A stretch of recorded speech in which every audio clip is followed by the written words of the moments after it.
Hello everyone, True Zero Emissions here. So Cameron and I just came back from riding the scooters. I was riding the Dualtron Thunder 2 and Cameron's riding the Segway GT1. And he just bought a GT1 on sale recently for a very, very good price. It was like on sale for $1,500 and then there was a coupon code for additional $200 off, which is really great. I don't know if they're going to have those sales again, but I know I think they have the weekly sale for around $1,500. I'm not sure if that's going to be ongoing though. But anyway, I just want to say that this is the Dualtron Thunder 2, and we rode it for many hours. We were out for hours and hours and hours riding the scooters. And I think this scooter has a 40 amp hour battery, which is 84 volts at 40 amps for 1 hour. That's a lot of power. That's a very big battery, and that's even larger of a battery than the Wolf King GTR.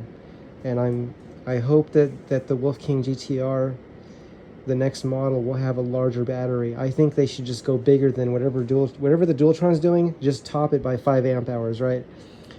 Or just make your own limits. Go 60 amp hour. You don't have to go just a little bit more than everybody else. You can go way more. Why not? I mean, there's plenty of room underneath there for a bigger battery, and when you add weight low, it just makes the handling even better. The center of gravity is just improved. So, but I just want to say, going back to the Dualtron Thunder 2, we rode for many hours, and then the battery went down to the most. It went down to like 97%. It was still 97% full after riding all day. For I mean, not all day, like maybe half the day, for maybe like, I don't know how many hours, between maybe around 6 hours of just riding around. But we weren't going really fast, but we weren't going slow either. I mean, we were probably averaging about 25 miles per hour and just riding up and down the bike path on the beach. So that's one of the great things about a high voltage battery, because this is 84.84. This is 84 volts fully charged, which is called 72 volt nominal. And because it's such a large capacity battery, it just lasts so long, which is wonderful. And we could have easily ridden all day and still had plenty of battery left. I did have the charger in here. I put the charger in the front, so there's the fast chargers in there, which is the 5 amp hour charger. But I like to use the Roger charger, so I'll be making some plugs for the Roger charger that will allow me to charge this battery with the Roger charger. And I did buy a new backpack recently. This is the Osprey Raven 14. It comes with a water pouch inside. I took that out because I'm not going to use it. And then there's the charger's inside there in a case, which is really great. So I'm thinking if I want to keep that or not. I just recently purchased that. I do want to put some lights. I'm interested in putting some lights similar to how I put onto the Wolf King GTR that go around it. I'm thinking about possibly putting some lights around this as well, because I just like having lights on. I like those tiny LED lights. But the main thing I wanted to mention in this video was just that how great the range was on this Dualtron Thunder 2. It's just really good range. I mean, 97%.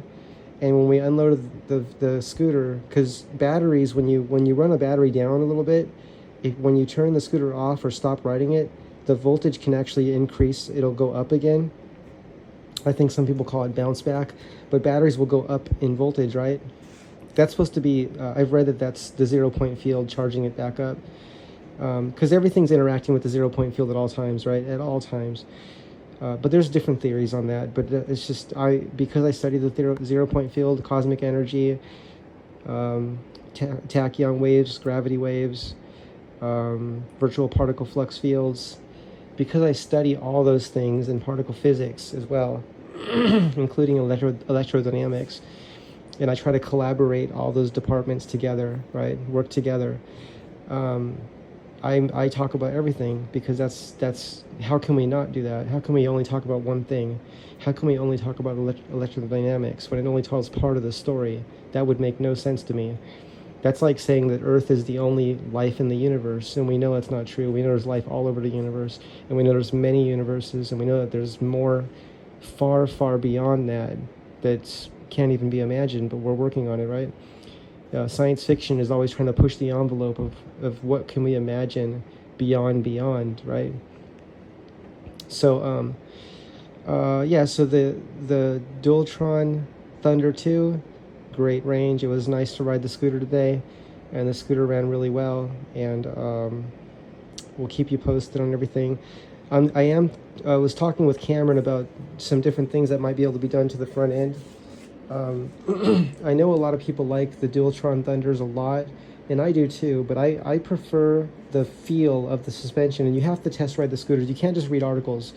You have to test ride the Wolf King GTR. You have to test ride it. At Voro Motors, you could test ride the scooters in Panorama City.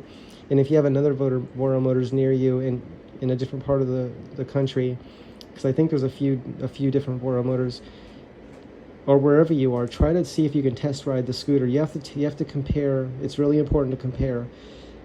I love the front suspension and front handling of the Wolf King GTR. It would be so nice to be able to have the dualtron Thunder. To me, I would prefer it to handle in the front suspension the way the Wolf King GTR does. So I'm interested in possibly converting the front end over to the Wolf King GTR front suspension. That's something I'm thinking about. Before I do that, though, I may just turn this around 180 degrees and see how that feels, because there's scooters that are made that way, where this part is in the front, so it's turned around.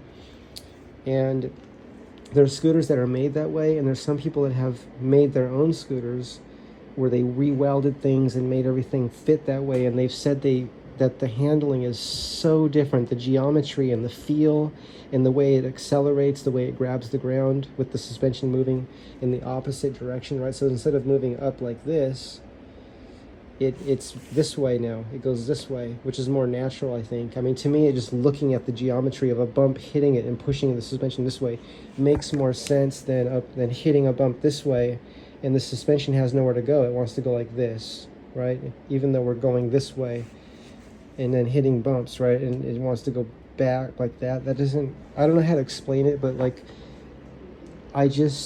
I'm thinking that could be contributing to what the feel that I'm feeling when I'm riding the scooter, just the sensation of how it feels. Like I don't know how to explain it. That's why I'm saying test ride the two scooters. Test ride the dualtron Thunder 2, test ride the dualtron Thunder 3, if you can test ride that one, and compare it to the Wolf King GTR in terms of front suspension. But just to say right now, it's really nice. The range on the scooter was really nice. And I am really surprised at how the range was to be able to ride for that many hours and for it to still be a full battery, because I was going fast too. And when I say fast, I mean I was going like close to full speed a couple times, which I think on this scooter is around 50 miles per hour. So I did do that several times throughout the day. And for it to still be that full is really, really good. To me, that tells me the battery's good. But another example of how good the battery is how little resistance is in the battery. Like, does the battery have a lot of resistance inside of it, right? And batteries can build up resistance over time. And my understanding is all batteries can have an infinite cycle lifespan, depending on how they're charged. So, but to begin with the battery, when it's considered fairly new, if the battery's not been charged many times, right? When fast charging it, is it heating up, right? So if we're charging it at 5 amps or 10 amps or 16 amps, are the wires in the charger heating up? Are the cells in the battery heating up, right? Is the battery getting warm? So these are all indicators of how good of quality the battery is. A battery that can charge fast but doesn't get warm, it just stays cool, to me that's an indicator of a low resistance battery, which is a high quality battery. So so I will say that this battery so far is looking very good in terms of like lasting a long time when it's charged.